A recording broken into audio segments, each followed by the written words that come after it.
สบายดีมื้อนี้เราจะมาแนะนำวิธีการดาวน์โหลดฟอนต์ลาวฟอนต์งามๆมาใส่กันเนาะมาแนะนำเว็บฟอนต์ใหม่ๆงามๆของเราเนาะก่อนอื่นเราก็เข้าไปที่เว็บเบราว์เซอร์ Google หน่อยเนาะพิมพ์ว่าฟอนต์ลาวอะไรเนาะ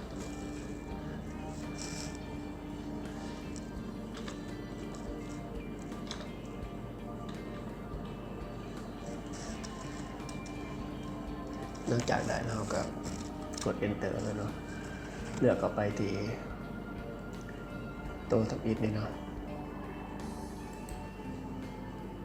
ฟอนต์ลาวกดเข้าไปเลยมันจะเป็นเว็บของ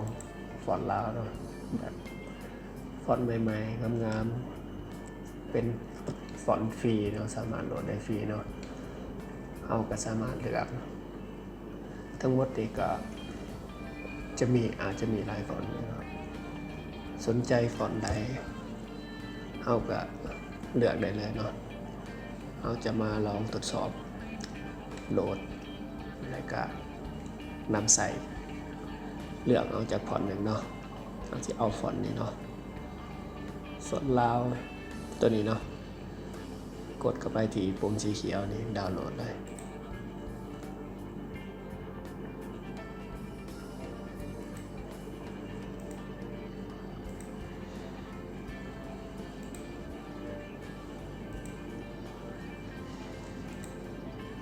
เมื่อเขาดาวน์โหลดแล้วมันก็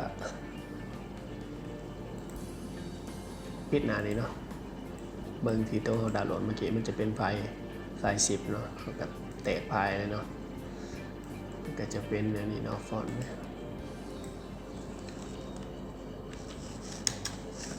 เมื่อเขาได้ฟอนต์นี้เขาก็กดที่การติดตั้งฟอนต์เลยเนาะการติดตั้งมันก็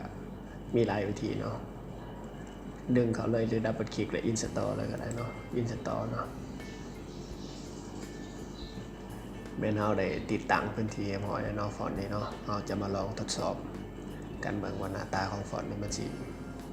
งามขึ้นในเว็บตัวนี้หรือบ่เนาะมันสิคือกันบ่เนาะเอากะมาทดสอบที่ Word เลยเนาะ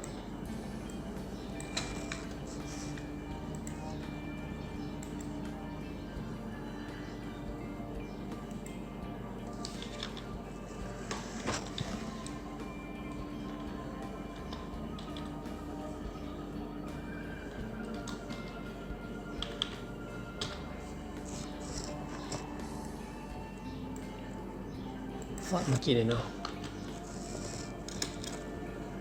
ก็จะประมาณเป็นฟอนต์แบบนี้เนาะมันก็คือกับเว็บไซต์เลยเนาะมันก็เป็นฟอนต์ที่ใหม่แล้วก็งามสมควรเนาะถ้าเรามักฟอนต์ใดต้องการฟอนต์ใดเราก็เพียงแต่เข้ามาโหลดในเว็บไซต์นี้เนาะเพราะว่าเพิ่นมีฟอนต์หลายฟอนต์เนาะให้เราได้ดาวน์โหลดได้ตามใจของเราเนาะการแนะนำฟอนต์ลาวใหม่ๆกับ40สุดเพียงเท่านี้เนาะถ้าผิดพลาดประการใดก็ตำหนิติชมกันได้เนาะขอขอบใจ